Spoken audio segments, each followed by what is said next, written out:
is Guo Wengui. Guo is a self-proclaimed dissident from China. But he's now a wanted man in his homeland. The charges he's facing are very He is charged with serious. fraud and money laundering, and as CBS 2's Alicia Reed explains. Controversial Chinese billionaire Beijing is seeking his arrest. Guo Wengui is also known as Miles Kwok.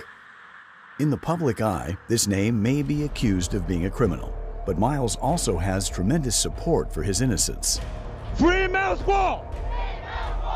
How did a Chinese tycoon end up in a U.S. jail without bail?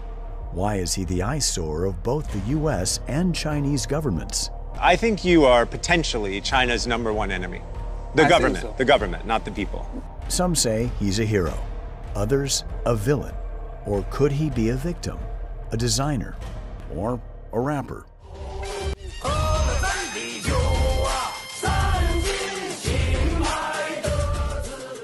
Let's delve deeper to uncover the truth. Who is Miles Kwok?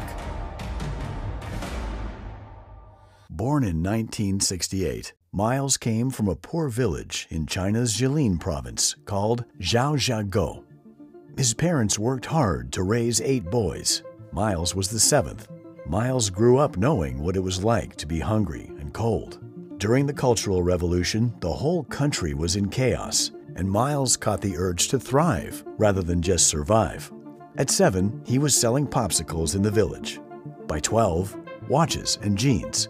At 13, he had his own steamed bun shop. And by 15, he was fixing and flipping motorcycles. Afterwards, Miles moved back to his roots in Shandong. As a teenager, Miles was the guy known for the best motorcycles around.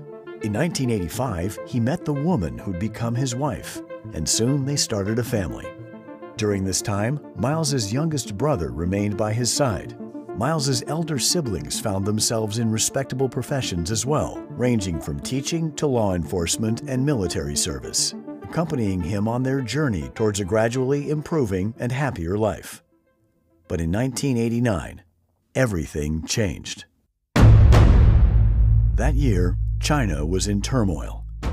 Students took to the streets of Beijing, demanding democracy and freedom.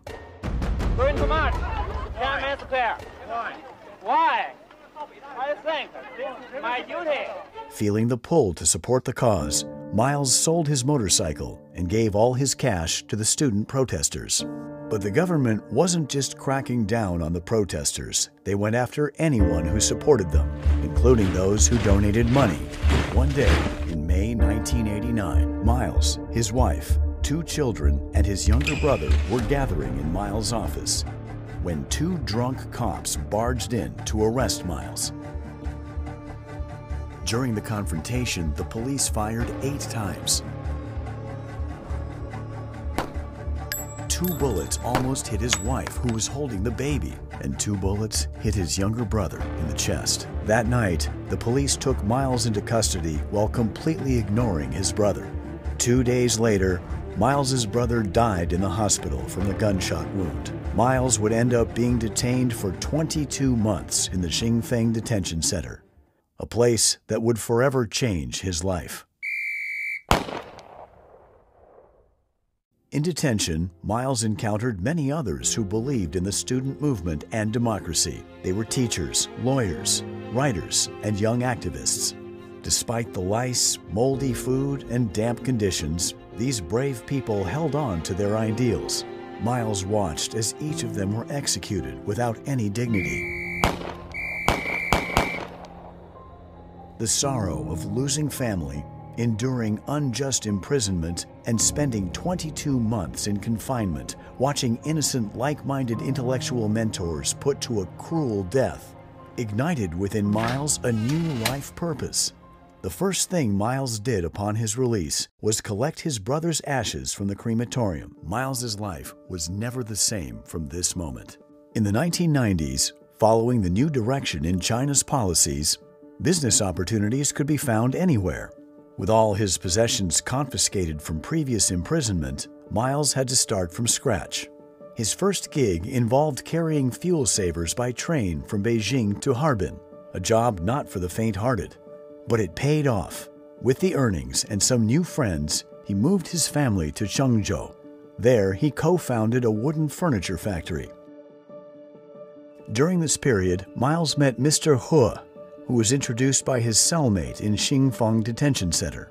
Mr. He, a friend and mentor, is a seasoned Beijinger, much older than Miles, and comes from a family with a strong scholarly background. Mr. He was profoundly inspired by Miles's spirit and firmly believes that he is destined to make a significant impact. Before long, Mr. He introduced Miles to a relative who was living in Hong Kong, Ms. Xia Ping. A successful businesswoman herself, Ms. Xia believed Miles had a strong intuition about real estate and high-end hotels. Ms. Xia Ping arrived in Zhangzhou and invested in Miles's venture, the Yuda Hotel, marking Hunan Province's first five-star hotel when Miles was only in his 20s. The Yuda Hotel soared to unprecedented success, marking a significant milestone in Miles's life. It transformed from a mere hotel into a landmark in Zhangzhou and across the Hunan Province. Along this path of success, as Miles expanded his network and met numerous businessmen and politicians, he never forgot the vow he made in front of his brother's urn. In 1998, Miles and his family moved to Beijing. By then, Miles had risen to become a wealthy magnate, owning multiple homes in the most exclusive parts of Beijing, driving the finest cars, and wearing the most luxurious clothes. His network across different circles kept expanding. Around 1998, he was already planning his next venture, the Pangu 7-Star Hotel. Foreseeing that Beijing would have the opportunity to host the 2008 Olympic Games, Miles bought a piece of deserted land covered in weeds and situated far from the city center in a village that was soon to become the Olympic Village for the Games. Just as Miles had suspected, in 2001, Beijing secured the chance to host the upcoming Olympic Games. The Games of the 29th Olympiad in 2008 are awarded to the city of Beijing. A victory that sparked widespread celebration across the nation. Yet the path that this victory led to was filled with political struggles and obstacles. Over the course of several years, Miles managed to acquire land in Beijing's prestigious Huhai district. Here, he constructed a courtyard house as a gift for his mother's 70th birthday. This district is renowned for its historical significance, housing residences of former royalty and current elites. Unfortunately, they viewed Miles as an outsider, branding him as new money and someone who didn't belong in their social circle.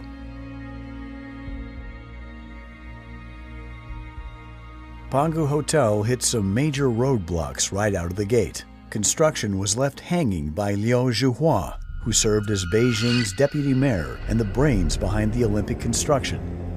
Liu was the first to flex his muscles with his shady agenda to get his hands on this great piece of land, all to please one of his lovers. In 2003, Pangu fell victim to confiscation.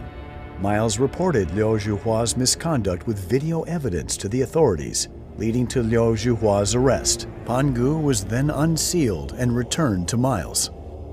It seemed like Miles had won, but behind the scenes, Liu Zhuhua and his crew were plotting their revenge. When completed in 2008, Pangu Hotel outshone even the Yuda Hotel with its remarkable achievements. It brought great honor to China during the Beijing Olympics, earning admiration from numerous foreign media outlets and celebrities. This period marked the golden age for Miles and his family. It was also during this time that Miles's network extended far beyond China, with celebrities from various countries gathering at his Pangu residence. By this time, he and his family business had already become renowned on the Huron Rich List in China, with private jets, hundreds of cars, millions of pieces of antique furniture, and countless designer clothes. However, amid all the fame and fortune, Miles never forgot his original mission and goals. In 2013, there was a significant upheaval in the CCP government. Xi Jinping launched the so-called anti-corruption campaign, which essentially aimed to eliminate any potential political opponents. 坚持零容忍的态度不变，做到有案必查，有腐必惩，让腐败分子在党内没有任何藏身之地。 As a result, numerous former high-ranking Chinese officials were ousted. Some were even arrested. Leading the charge was Wang Xishan, a former big shot in Beijing, who was once Liu Zhuhua's boss and friend. This crackdown turned China upside down, and Miles and his family were right in the middle of it. According to the internet, the Guo family was already a major shareholder of Founder Securities at that time, and also held a large number of shares in other stock exchanges. Of course, high-ranking CCP officials had long been eyeing to carve up this lucrative business. Within the circle of Beijing politicians Miles befriended was a close friend named Ma Jian, who served as the deputy minister of the Ministry of State Security at the time. As Ma Jian held numerous pieces of incriminating evidence against Wang Xishan, he became the center of a state-led investigation and was subsequently arrested. Wang Xishan suspected that Miles also held incriminating evidence against him. At the end of 2013, anticipating Wang Xishan's move to arrest him, Miles flew to Hong Kong, but Wang Xishan's retaliation had just begun. On January 10, 2015, while Miles was visiting in the UK, Pangu Plaza was swarmed by dozens of police cars and hundreds of officers encircling the building. During this raid, the police detained numerous Pangu employees and several of Miles's family members, including Miles's 5 brothers, his wife, and his young adult daughter. Using force during these types of raids was commonplace for the CCP, and so it was at Pangu that day. Police violently cleared out all the offices, using force on innocent employees. Miles would get a call a few hours after this horrible event.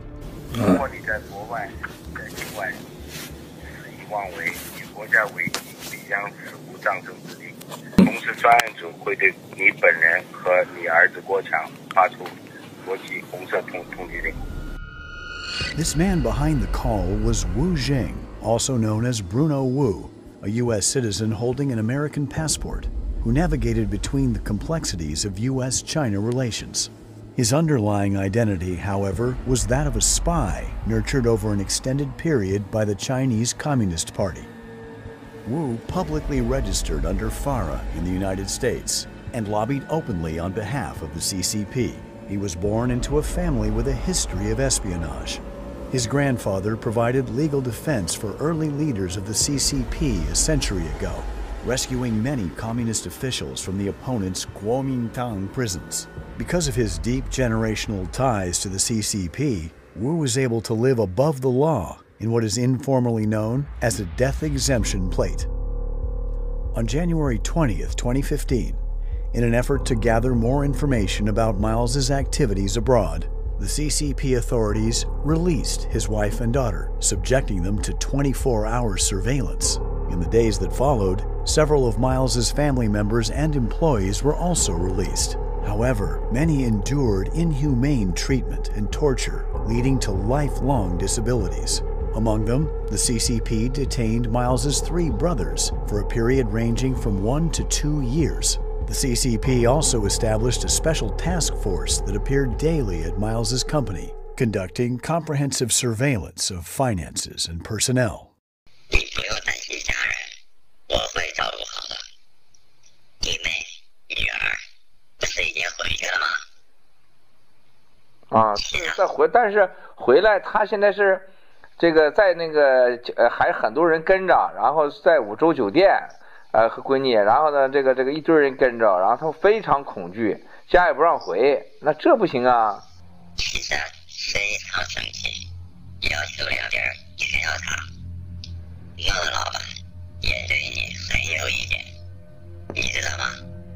Even today, despite having complete control over all of Miles's domestic assets, the CCP has repeatedly attempted to lure him back to China. At the end of 2016, the Dalian Task Force arrested Miles's daughter and his brother once again, using this as leverage to compel Miles to return to China to cooperate with the CCP. Repeatedly using his family as leverage, the CCP drove Miles to the edge. Faced with such dire circumstances, Miles's options were limited to either submission or resistance. Miles understood deeply that compliance meant self-destruction, as the CCP consistently oppressed and exploited the people, never demonstrating any semblance of justice or fairness. The deep-seated resentment and anger that Miles had carried for decades finally erupted. Having endured the intrusive malice of the CCP in China for 28 years, brought Miles to a point of no return. A pursuit of justice and freedom would expose the cowardice and shadow warfare of the CCP. 我用我28年的生命看到了他们的堕落。中纪委书记王岐山和公安部常务副部长傅政华如何会毁掉中国？不能是真正的腐败者去所谓就反腐，那可能是真反腐吗？郭文贵就是一面镜子，不但照妖还照假，真的假不了，假的真不了，一切都是刚开始。谢谢。我不是什么神秘人。On January 26, 2017, Miles decided to sit in front of the camera. This marked his first ever public interview, making him the first Chinese individual to openly defy the Chinese Communist Party on camera and speak out against it. At this time, Miles's concerns extended beyond his family and career. He had abandoned all he had accomplished in the first half of his life and ventured onto a path that was both more difficult and more meaningful. Yet the core of the CCP responded to Miles's actions with a mixture of anger and fear, determined to erase him completely. In addition to being interviewed by certain overseas Chinese media outlets, Miles launched the whistleblower movement on YouTube, utilizing live streams and short videos to share his story. Twitter also became his platform for sharing disclosure whistleblowing documents. However, the CCP's efforts to suppress Miles had already reached the United States. In April 2017, his Twitter account faced its first temporary suspension, even though Miles had already amassed a considerable number of followers. On April 17, 2017, the CCP issued a red notice against Miles in an attempt to discredit him globally. In comparison to the scarce coverage of Miles's revelations, this news was extensively broadcast by major media outlets in China. 2 days later, the Voice of America interview was abruptly terminated by the host due to Miles's attempt to disclose information about the Wang Xishan family and Hainan Airlines. This marked the first instance of a broadcast interruption since VOA began airing in 1942. The host verified in subsequent interviews that they had been instructed by senior CCP officials to abruptly terminate the program. The former senior CCP official, Liu Yanpeng, repeatedly sought to arrange another meeting with Miles in an attempt to achieve reconciliation. He tried to persuade Miles to cease his public revelations by appealing to his and Miles's personal relationship and emphasizing national security concerns. As a CCP representative, Liu Yanpeng also promised to release his family and employees.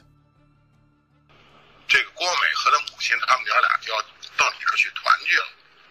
我们也营造点好的氛围。大家都冷静一下。你要敢跟我拍胸脯，说从5月3号，从明天开始，你就不发声了。我今天夜里边我不睡觉，我去一家一家去跑去，我也能保证明天开始，这边也什么声音都没有。While it may seem like Liu was acting in good faith, this would prove to be the brewing of a deceitful scheme. In May 2017, Miles's family and Liu, along with CCP officials, flew from Beijing to New York. Little did Liu know that the scheme he and 3 other CCP operatives devised to secretly arrest Miles had already come under surveillance by the U.S. government.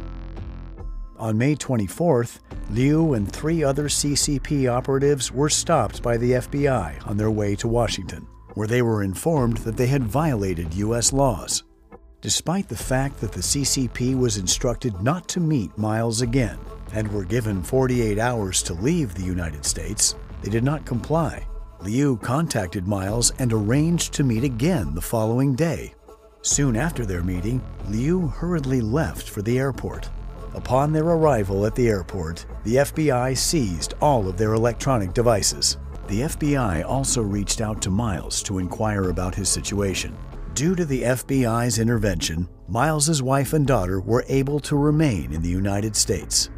Unfortunately, Liu Yanping's departure did not mark the end of the CCP's activities. Another high-ranking CCP official, Sun Lijun, who was in Washington at the time, had a tactical conversation with Miles in yet another attempt to coerce Miles to return to China. 文贵兄啊，你还真的这次是误解我了。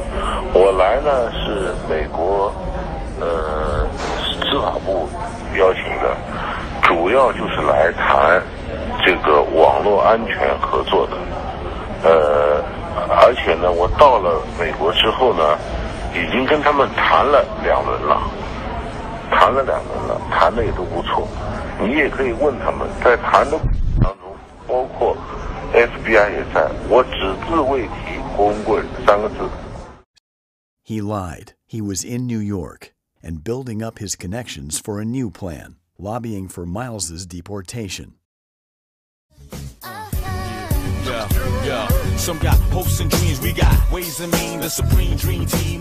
Pras Michel, a former member of the popular American hip-hop group The Fugees, has been convicted of more than 10 crimes by the District Court of Columbia, Washington, D.C. He was engaged in illicit lobbying for the CCP with his personal attorney Higginbotham, who was also holding a position as a senior congressional affairs official at the DOJ.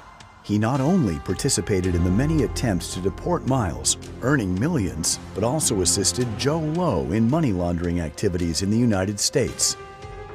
On May 8, 2017, Joe Low, Pras Michel, and Elliot Broidy, Deputy Finance Chairman of the Republican National Committee at the time, flew to Shenzhen together, where they spent the entire day in discussions with Sun Lijun, the then Vice Minister of Public Security, who had been waiting for them at the Four Seasons Hotel. In June 2017, Elliot Broidy sought the assistance of RNC's Finance Chairman Stephen Wynn to facilitate the deportation of Miles. Due to Miles's visa nearing expiration at the time, Broidy hoped that Wynn could help prevent Miles from obtaining a new visa. Wynn personally relayed information about Miles during a private dinner with President Trump at the White House. Wynn later informed Broidy that the State Department was examining the matter. However, Trump ended up shelving the deportation of Miles. Broidy received millions of dollars for his lobbying efforts during this campaign, while Steve Wynn secured a license for a casino in Macau. To ensure Miles remained in deep water and posed no threat in the future, CCP plotted another scheme. On July 18, 2017, Miles and his family went on a cruise in the yacht called Lady May. Suddenly, the ship lost control. The captain found it impossible to steer the vessel in the intended direction. Approximately 100 meters away from Lady May, a coal barge vessel was anchored. The consequences of a collision is unimaginable. Miles and his family were just one drift away from death. Being equipped with a sophisticated onboard computer system, the ship ought not to have had a malfunction like this. It's almost as if someone else had control of the ship. On September 6, 2017, Miles submitted a political asylum application to the United States Immigration and Customs Enforcement. The CCP, as expected, attempted to obstruct the submission of the asylum application. On September 12th, hackers affiliated with the CCP military launched an attack on the law firm representing Miles in his asylum case. They compromised all network devices and machines and seized numerous pieces of information related to Miles.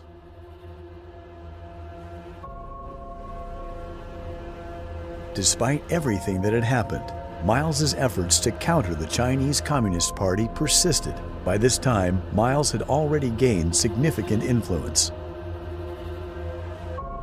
October 2017, Miles was invited to give a speech at the Hudson Institute, a U.S. think tank based in Washington, D.C., to disclose more information about high-ranking CCP officials and their ties to Hainan Airlines.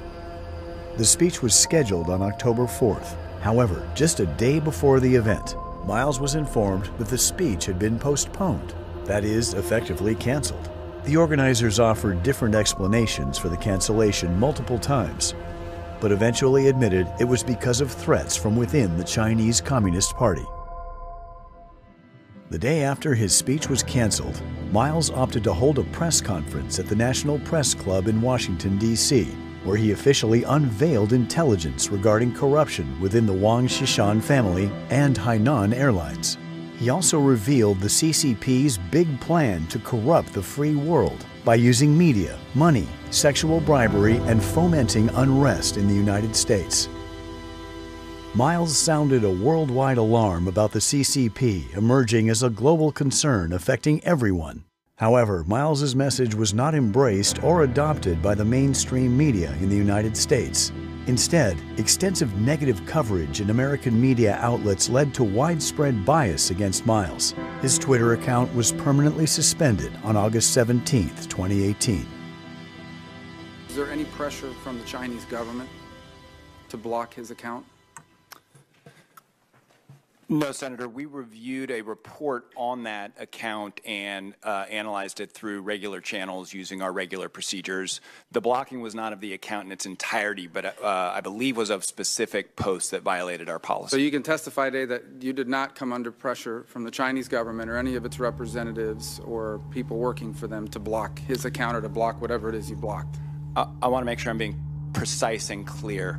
We did receive a report from representatives of the Chinese government about the account. We analyzed that report as we would any other.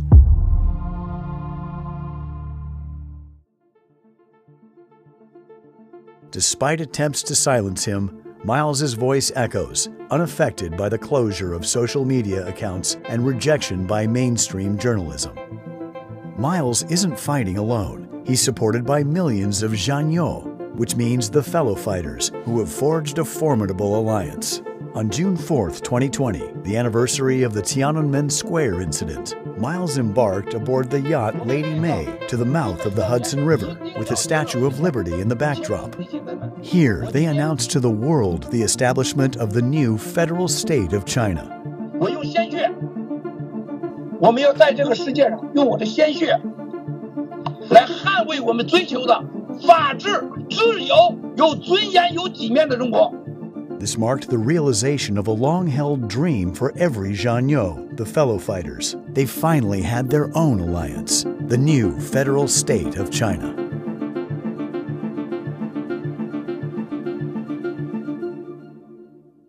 Meanwhile, those who deal with the devil have had their fate sealed with a price tag. On January 27, 2018, following an article in the Wall Street Journal about sexual harassment of female employees, Steve Wynn announced his resignation as the finance chairman of the RNC. On May 17, 2022, Wynn was sued by the Department of Justice for violating federal laws by engaging in illegal lobbying and failing to register as a foreign agent. On April 13, 2018, the Wall Street Journal would also uncover another scandal involving Elliot Broidy, the vice chairman of the RNC. He was accused of paying $1.6 million in hush money to a model for an abortion. Consequently, Broidy resigned from his position. On October 6, 2020, federal prosecutors charged Broidy with acting as an unregistered foreign agent, aiding the CCP in lobbying the White House to repatriate Miles. He later confessed to his crimes in a plea deal, but was pardoned by the president. Now, the fate of the CCP officials, Liu Yanping, Sun Lijun, and Fu Zhenghua, have also come to a deserving end due to the escalated power struggles. Still, soldiers march because the battle continues. The CCP imposed a fine of nearly $13 billion for alleged coercion in 2018. They also seized $5 billion in Hong Kong assets belonging to Miles and his family, representing the largest, most abusive monetary penalty ever imposed in China. The storm continues to churn toward Miles and his anti-CCP global endeavors.